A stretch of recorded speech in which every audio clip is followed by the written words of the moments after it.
Muito bem, a aula agora é de Sociologia, pessoal do Castelo, do terceiro ano do Castelo, beleza aí, tudo bem? Estudando? Muito bem. Vamos para o nosso caderno, a página é a 23, a aula número 2 aqui do nosso caderno. O tema é Cultura e Sociedade 1, porque teremos uma aula depois, Cultura e Sociedade 2. O que é que traz aqui de importante para nós? Eu destaquei aqui exatamente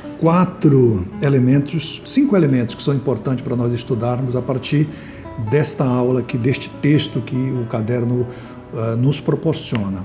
Então vamos começar pelo conceito de cultura. O que é cultura?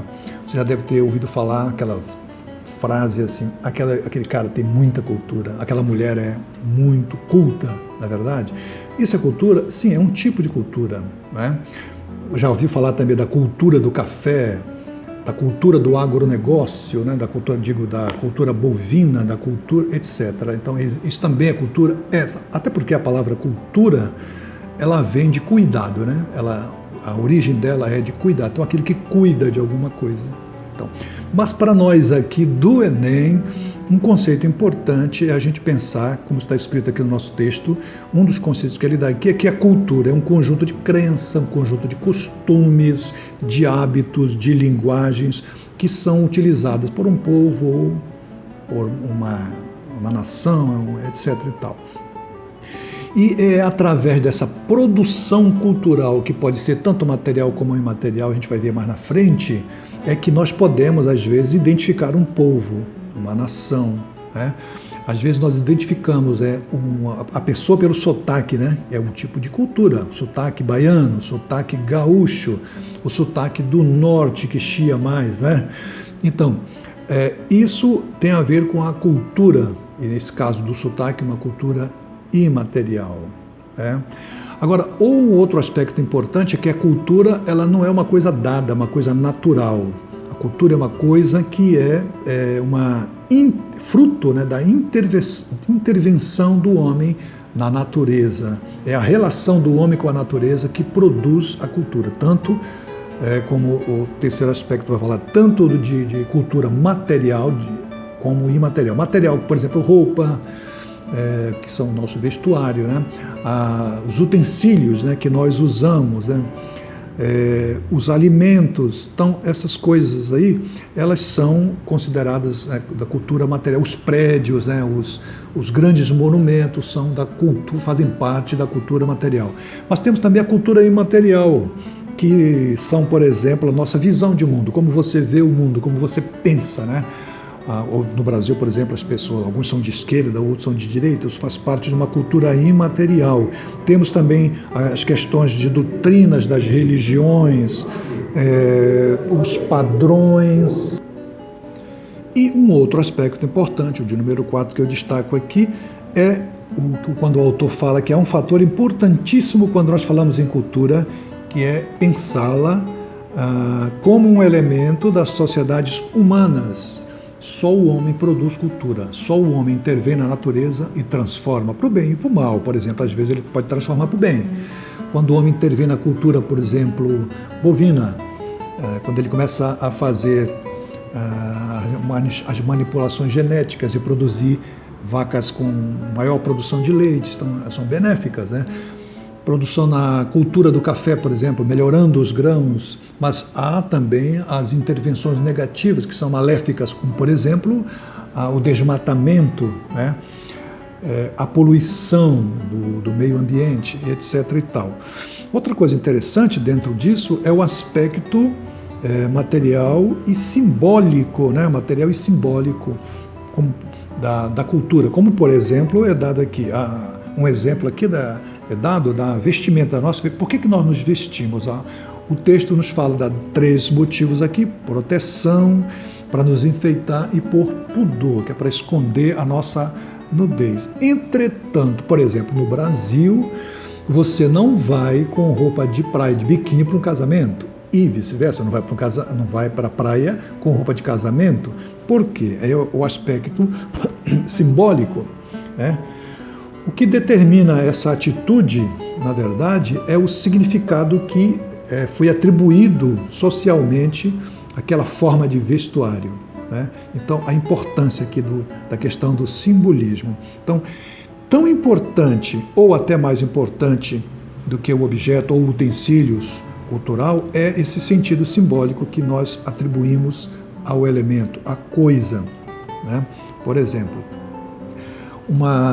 um outro aspecto que ele coloca aqui é que, a partir desse raciocínio, nós podemos problematizar a noção de identidade cultural, né, que nós, às vezes, pensamos do ponto de vista do etnocentrismo e do relativismo cultural. Vamos pensar esses dois conceitos que são importantes para a nossa prova.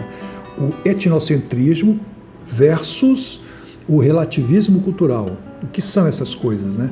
O etnocentrismo é quando eu parto do pressuposto, quando eu olho o mundo, quando eu olho as outras culturas a partir da minha, né? Da minha cultura, da minha forma de ver o mundo, né? Então, quando eu olho do meu ponto de vista, da minha cultura, a cultura do outro, a minha tendência é pensar que a minha é melhor, que a minha é superior. Foi o que aconteceu na colonização, por exemplo, dos europeus quando colonizaram a África. Um exemplo, né? A África, a Índia. O que acontece? Eles chegam lá e comparam, olham para... Isso aconteceu também conosco, com os portugueses, quando nos colonizaram, holandeses, italianos que vieram para cá. Eles sempre olharam para nós como uma cultura inferior. Por quê? Porque a visão deles era etnocêntrica. Eles olhavam, nos analisavam, nos mediam a partir da sua visão etnocêntrica, né? O centro da sua cultura, da sua etnos, né? Então, quando eles faziam esse tipo de leitura, havia já naturalmente um preconceito. O inverso disso, portanto, é o relativismo cultural. É você respeitar a cultura, perceber que as culturas não são superiores nem inferiores, mas são culturas diferentes. Isso é importante a gente perceber, né? Então, virando a página, nós temos aqui algumas definições: multiculturalismo, relativismo cultural, que falei agora para vocês também, etnocentrismo e padrão cultural. Vocês podem dar uma lida nesses conceitos, estão dados aí. Vamos então resolver uma das nossas questões, como eu disse para vocês na aula de filosofia.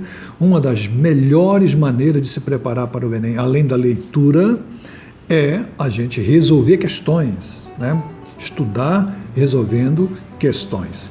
Então, a questão de número 1 aqui nos diz o seguinte: é um texto de uma música conhecida, né? Uma música cantada pelo Luiz Gonzaga, que diz assim: minha vida é andar por esse país para ver se um dia descanso feliz, guardando as recordações das terras onde passei, andando pelos sertões e dos amigos que lá deixei, né? Essa música é legal.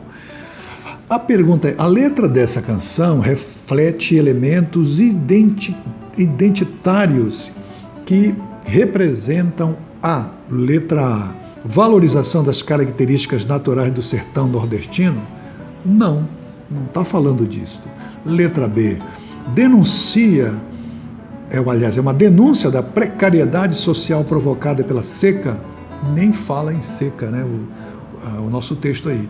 Letra C, experiência de deslocamento vivenciada pelo migrante? Sim.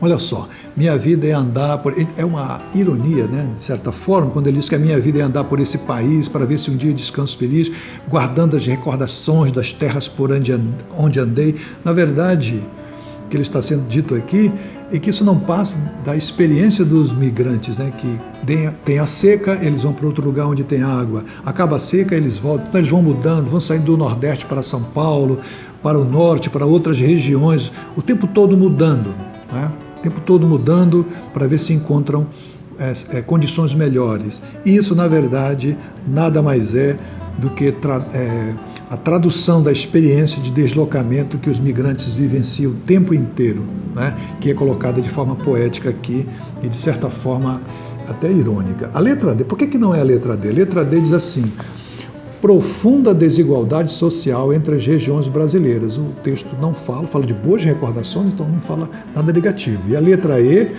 discriminação dos nordestinos nos grandes centros urbanos. Também é um nordestino que está escrevendo, não podia estar discriminando a ele próprio, né?